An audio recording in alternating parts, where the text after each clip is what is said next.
Indeed, it's one of the best days to be in the stock market. S&P 500 rising nearly 80% of the time on this day, dating back all the way to 1945. This is Bespoke Investment Group, where we got this data from. And joining us now from Weston, Connecticut is Peter Schiff, Chief Executive Officer and President of Euro Pacific Capital. And if I had to predict what Peter would say if I asked him about that stat, he'd say, that's stupid, doesn't mean anything. So with that, am I right, Peter? Is that what you would say if I were to ask you a question about that stat?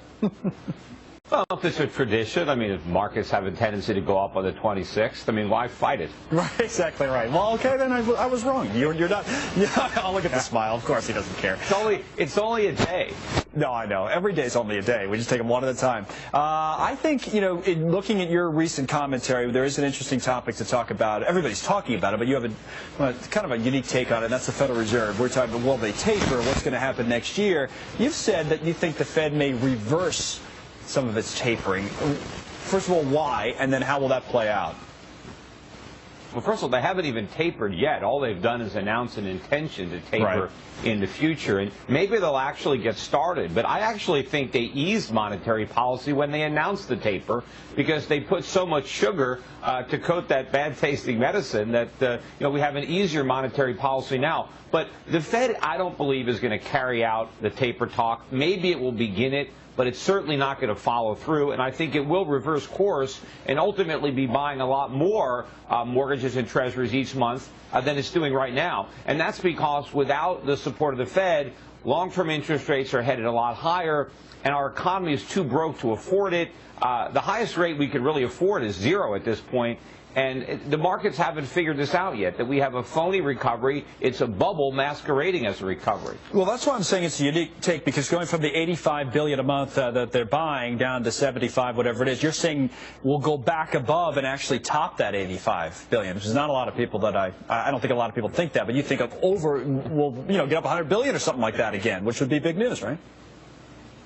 At some point we will be. Remember, we're already doing more like $95 billion a month. No one ever talks about all the interest that the Fed reinvests in more treasuries and the maturing principal that it keeps rolling over, because the Fed now has a $4 trillion balance sheet. The balance sheet gets bigger, and as interest rates rise, their income on the portfolio gets bigger. So now they have even more treasuries and mortgages that they end up buying. But I think the big story is going to be the tapering out of the emerging economies, the tapering out of China. I think China really wants to back down on its treasury purchases, maybe even start unwinding, actually shrinking its balance sheet.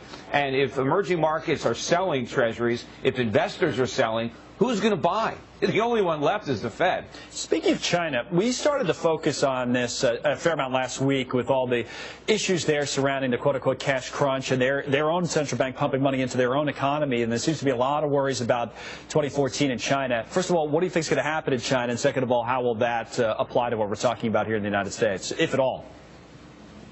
Well, I still think that we're a much bigger problem. I think the Chinese are likely to see an appreciation of their currency in 2014, and that's going to be a good thing for Chinese wage earners, Chinese consumers, who are going to be able to get a better deal on the things that they need to buy. It's not going to play out so well over here, because as the Chinese currency becomes more valuable, their goods become more expensive. And Americans already have a hard time buying stuff. I mean, look at the Christmas sales. It's the worst since 2009. That's right. And I think a lot of the retailers made a mistake. They believed the hype, just like the investors and the economists, and they loaded up with inventory coming into the Christmas season. That's why we got a 4 handle on the third quarter GDP. But I think they're finding out that a lot of Americans just don't have any money to buy stuff. They're spending too much on energy and food. They got lots of debt and lousy jobs. Right. And so I think we're going to see some record-breaking sales following Christmas and the New Year. Oh, that's interesting. And that's not sales and selling, but declines in prices. Right, yes, exactly. Drops in markets, the bubble that you were talking about a moment. I want to point out for the record, by the way, this is the most civil Peter Schiff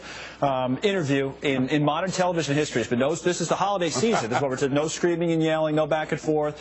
I do want to wrap it by asking you about maybe a positive place to put your money. If say you're going to be right, and it's the bubble, and this is what you're talking about, and it's going to burst at some point. What is the best asset class? Is it just gold? Is that the simple answer, or is there something else? What's the best asset class to be invested in? Gold is one of them. Look, I'm not bearish on stocks. I'm bearish on the U.S. dollar. I'm bearish on paper. People just assume that, I'm gloom and doom, so I think the stock market's going down. If the Fed did the right thing for the economy and let interest rates go up, the stock market would come crashing down. But but I don't believe the Fed is going to do the right thing. They're going to keep doing the wrong thing. This bubble is too big to pop. The Fed knows it, so they're going to keep on supplying air. So yes, stocks are going to go up, but the dollar is going to go down a lot more in real terms. And yes, gold's going to go up. If you really want to invest in the stock market, look around the world. There are much better opportunities in foreign stocks in the emerging markets. That hasn't been the place to be in 2013, right, but it probably will be the place to be in 2014